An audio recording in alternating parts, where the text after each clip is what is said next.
Bonjour à tous, soyez bienvenus à notre paroisse invisible, traçant sur nous le signe de la croix, car c'est Dieu qui nous rassemble, au nom du Père, du Fils et du Saint-Esprit. Amen. Prions pour nos frères et sœurs malades.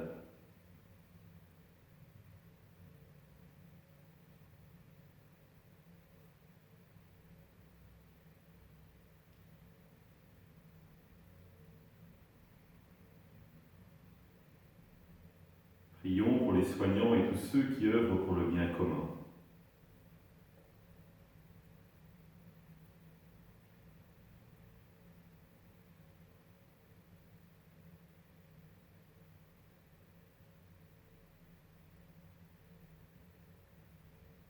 Prions pour tous ceux qui en angoissent la solitude, que l'Esprit Saint vienne les visiter.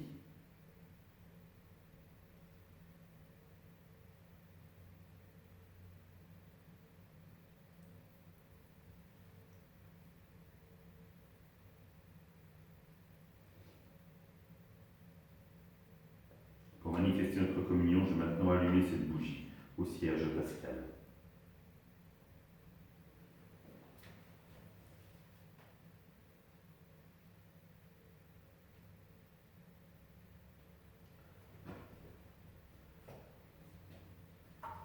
Dans l'évangile de Matthieu.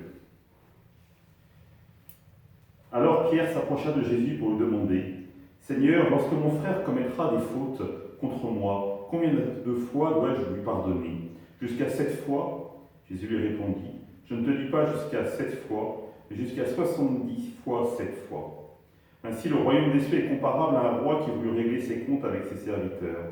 Il commençait quand on lui amena quelqu'un qui lui devait 10 000 talents, c'est-à-dire 60 millions de pièces d'argent.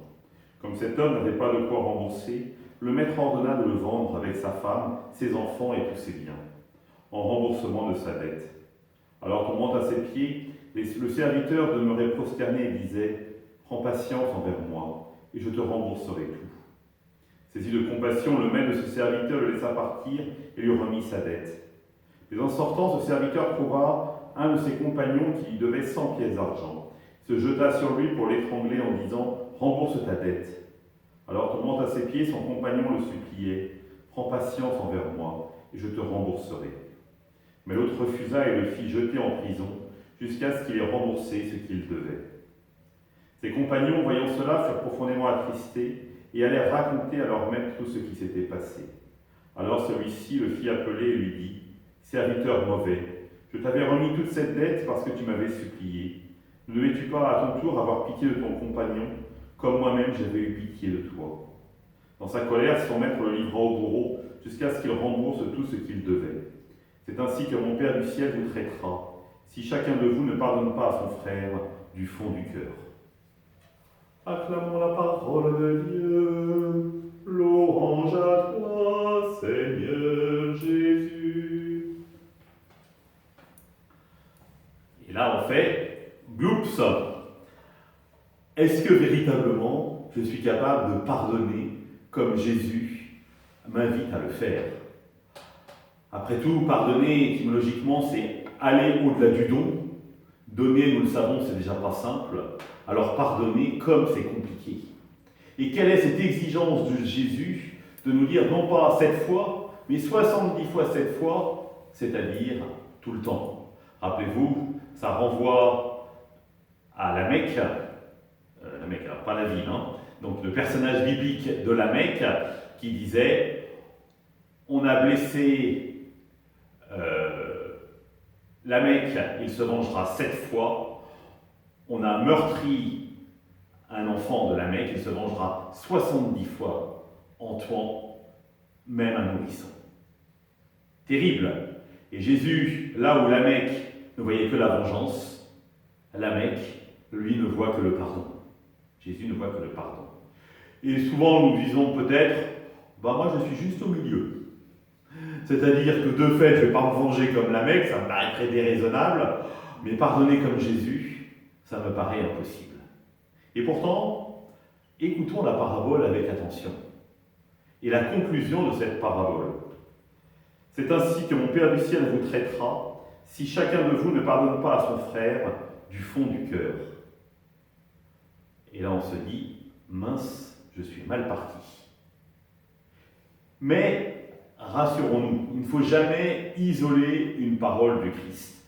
Si de fait Jésus souligne l'importance du pardon, et combien il est important que le pardon que Dieu donne à chacun d'entre nous resplendisse et des répercussions dans notre vie, et donc nous invite nous aussi à pardonner. Parce que si le pardon de Dieu ne sert à rien, ne se rallie pas dans notre vie de manière concrète, à quoi ça sert-il de se réconcilier avec Dieu, si ce n'est pas pour nous réconcilier avec nos frères et avec les sœurs que Dieu nous donne. Mais peut-être est-ce que c'est au-dessus de nos forces. Et il ne faut pas isoler cette parole de Jésus. Le Père ne veut qu'aucun de ceux qui m'a été confié ne soit perdu.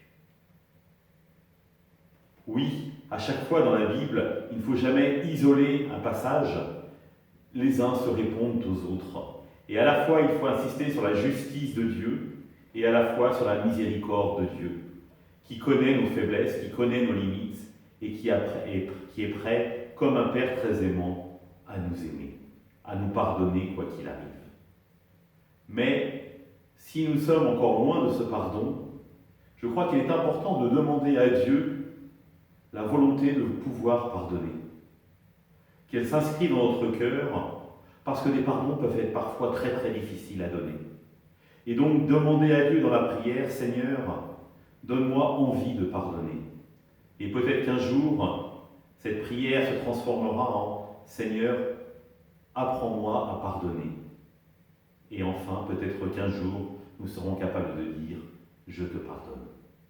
Alors véritablement, c'est en se nourrissant du Christ, de la présence du Christ à nos côtés, que nous serons prêts à prononcer de tels mots, réalisant combien nous sommes aimés et combien lui nous pardonne. Ensemble, nous le prions. Notre Père, qui es aux cieux, que ton nom soit sanctifié, que ton règne vienne, que ta volonté soit faite sur la terre comme au ciel. Donne-nous aujourd'hui notre pain de ce jour. Pardonne-nous nos offenses, comme nous pardonnons aussi à ceux qui nous ont offensés. Et ne nous laisse pas entrer en tentation, mais délivre-nous du mal. Amen. Que le Seigneur nous bénisse, qu'il nous accompagne dans notre journée et nous garde dans la paix, au nom du Père, du Fils et du Saint-Esprit. Amen. À demain.